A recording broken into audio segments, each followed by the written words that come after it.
We have a kitchen for the crew restaurant, where the crew is having breakfast, lunch, tea time, dinner, and late snacks, as well as the main galley, which is the biggest galley that we have on board. The main galley is part of deck 4 and deck 3.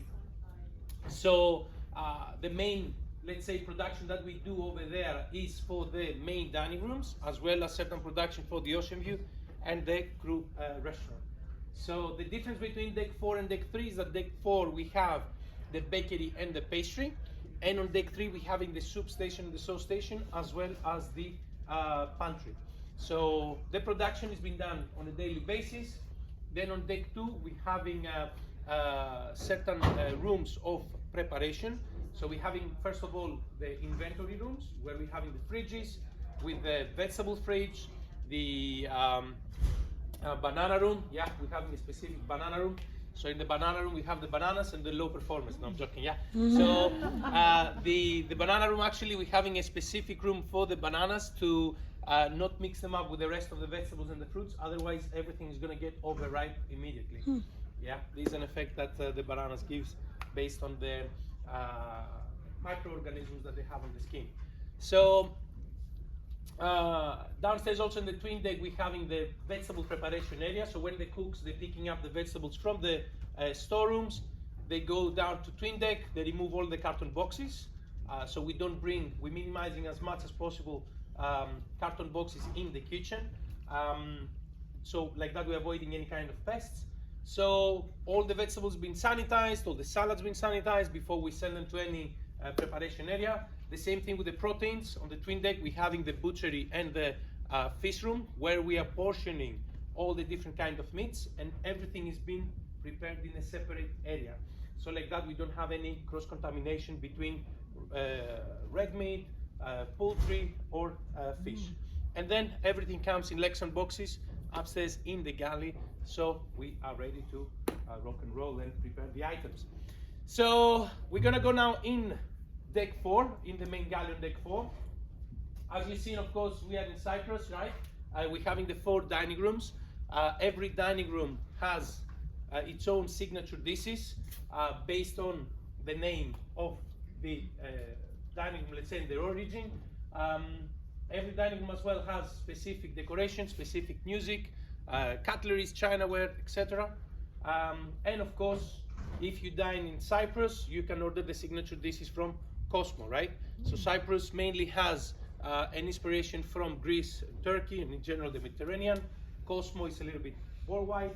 And then on deck 3, we're having the Toscan and the Normandy, the Italian influence and the French influence. Okay?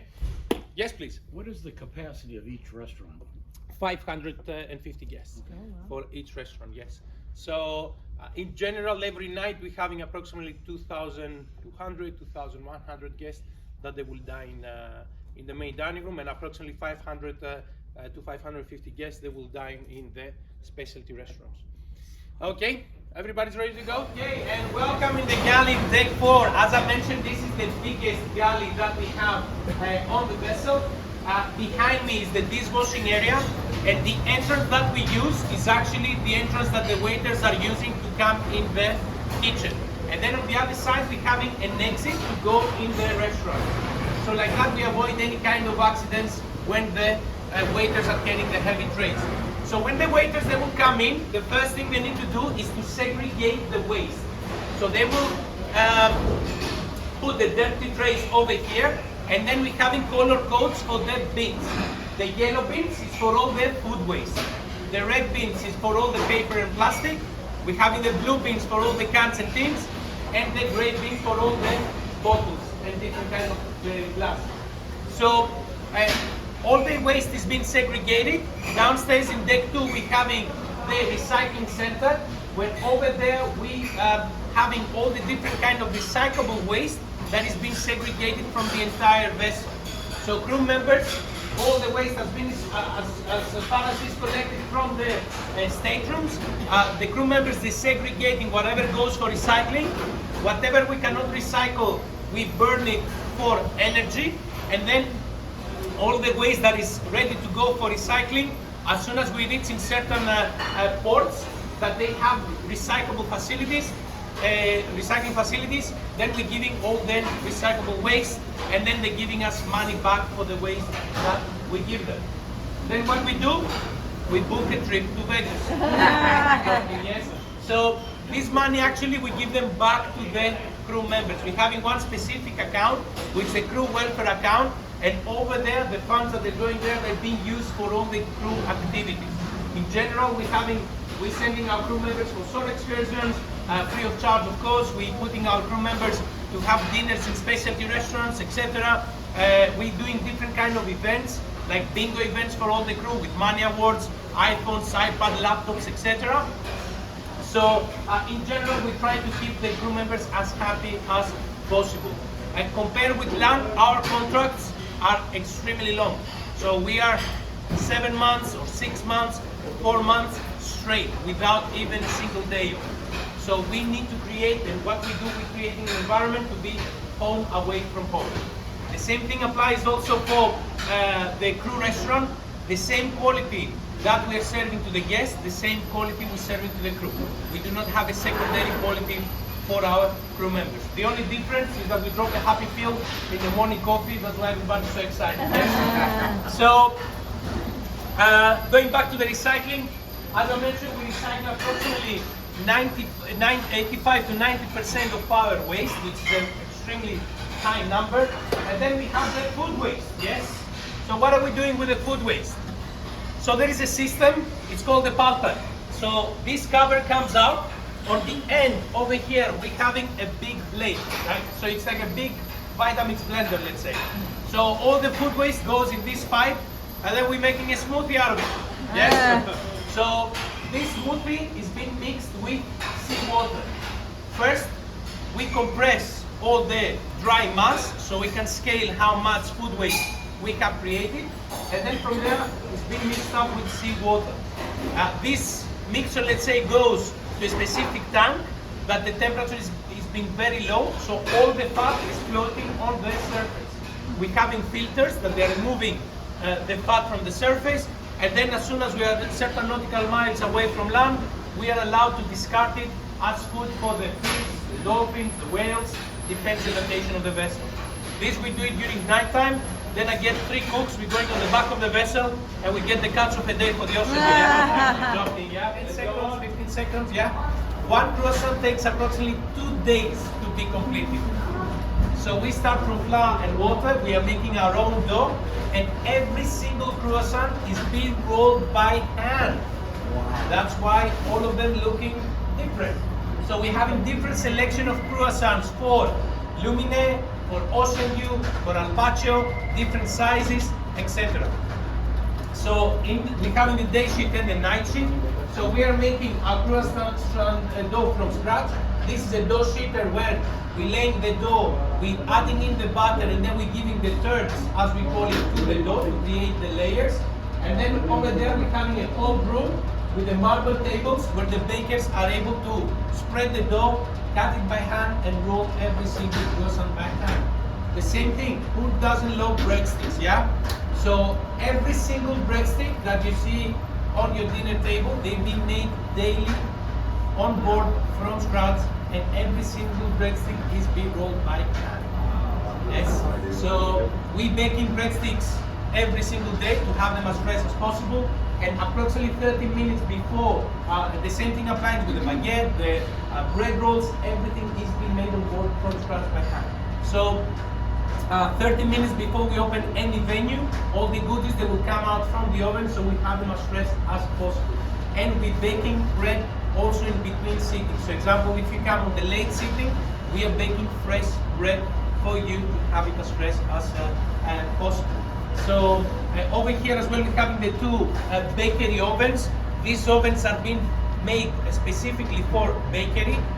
You can literally walk inside the oven. So when the trolley goes in, it's been lifted in the air and then starts rotating. So like that, we're having a perfect cooking result at the end of the cooking process. Yes, let's go on. Pastry section. And over here, we are mainly producing for the main dining room, the Ocean View Cafe, and the crew restaurant. So all the desserts, the same thing that we do with the bakery, all the desserts they've been made on board from scratch every single day. So we have in the night shift and the day shift. The day shift, they will do all the different kind of sponges, and they will do the fillings, etc. Then the night shift, they will assemble the cakes, freeze them for the day shift to come and finish up with the decoration of the different kind of cakes. All the cakes and all the desserts have been made daily from scratch, so we have them also as fresh as possible. So in general, right now we are preparing for the Ocean View Cafe. We're having the farewell buffet for everyone, so please today visit the buffet and see the phenomenal things that the team is actually creating. Now, the entrance that we use, right, on the back of the stainless steel wall, we're having another kitchen at the same layout as this one. So we're having the Cypress Galley, and this is the Cosmo Galley. So starting from the back, this is the chef office. This is where I keep all the pills for high blood pressure, stress and headache. If you need any, let me know. The gentleman that is acting, that is working so hard in there, is Chef Michael.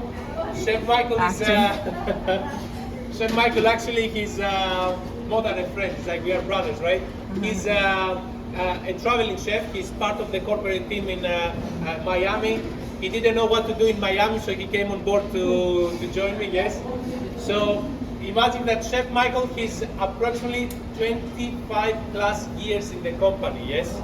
So when he came on board, he was a kid, and now you see him a grown-up man. Yeah. And then on the back, we're having Allman.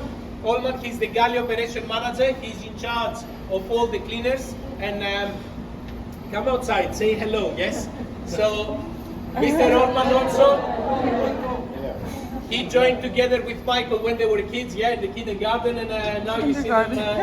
So, Allman, how many years you are with the company? 23 years, yes. So, Allman actually is in charge for all the cleaning of the area. He's in charge for all the cleaners. And just to let you know that Celebrity Ascent, we're getting unannounced public health inspections, right? And there is a score system.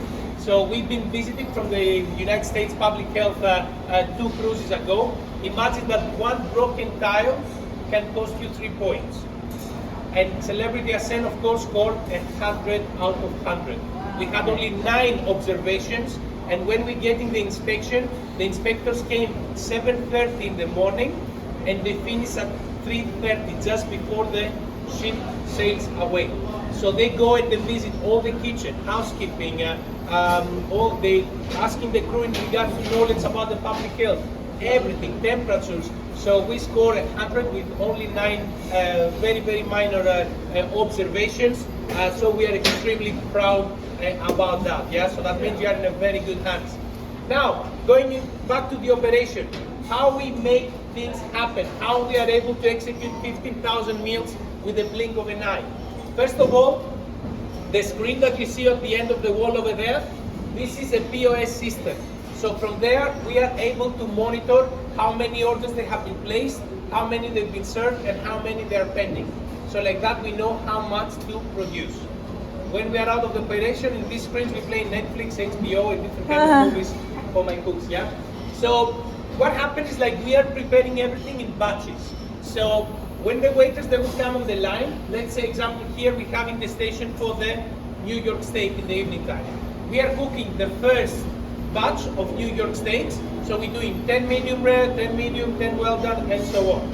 So we let them rest on the hot pass over here, and then as soon as the waiters, they will come here and they will say, I want a steak medium rare, the cooks on the back, they will prepare the dish on the spot a la minute. Compare it with the lamb, that they will prepare everything 2 days in advance and just regenerate in the oven. So, example, if you come and say in the dinner time that, you know, I want to have a New York steak with the mashed potato from the fish, the vegetables from the duck, and the garnish from the chicken, we can actually do that because every plate is being made a la minute on the spot. From here, we're having the plates that are going inside, and the whole line has steam pipes. So if you put your hand over here, you will feel the heat coming out. So from here, the cleaners are loading the clean plates, and from the other side, the cooks are taking the hot plates, and then they are able to do the plate. And everything is extremely hot. Now it's super quiet, you don't hear too much noise, but during service, there's a lot of noise and a lot of heat in the kitchen. Here, all this is the heating elements. We're having a bain-marie below, so we're keeping the food hot. So like that, we are executing a very fast service. From this side, we're picking up the appetizer, and then from the other side, we are picking up the main course. So the waiters are able to execute extremely fast both of the restaurants. Imagine example for only the escargot, per day we're using approximately 80 pounds of butter, and that's only for the escargot, yeah? Bacon in the morning, how much bacon you think we use every morning? We're using 400 pounds of bacon every single day. And in the night time, we're having one person that just bakes bacon, yeah? That's his duty, to just come and bake bacon, yeah? So he's the most important person, because if he burns the bacon, knock on wood, next day is gonna be a big madness on the buffet, yes? So now we got the question, what's the color of the scarves? So all the cooks, they have a different color of scarf, and all the chefs. So we're starting from the entry level, we're having the 4th cooks and the 3rd cooks with the yellow scarf, going to the 2nd cooks with the red scarf, going to the 1st cook with the green scarf, and then we're having the chef de partie with the blue scarf. So chef de partie, they're in charge of one specific station. Example, the sauceman, the roastman, Batman and Superman coming mainly on the night shift, yeah? So they're overseeing one specific station. And then we're having the kitchen management with the black scarves. So this is the junior sous chefs, the sous chefs, the chef de cuisine, and the executive sous chefs. Now the junior sous chefs and the sous chefs, they are overseeing one outlet. Then we're having the executive sous chefs that they're overseeing more than one outlets. And then we're having my position as executive chef that I'm overseeing the entire operation, the entire vessel, and they remove the scarf. The main reason behind is that when I open the food cost report to see how much we ate last night, I need to take a big breath, yeah? And the scarf is choking me here, so they say, yes, chef, you can remove it. Let's go on.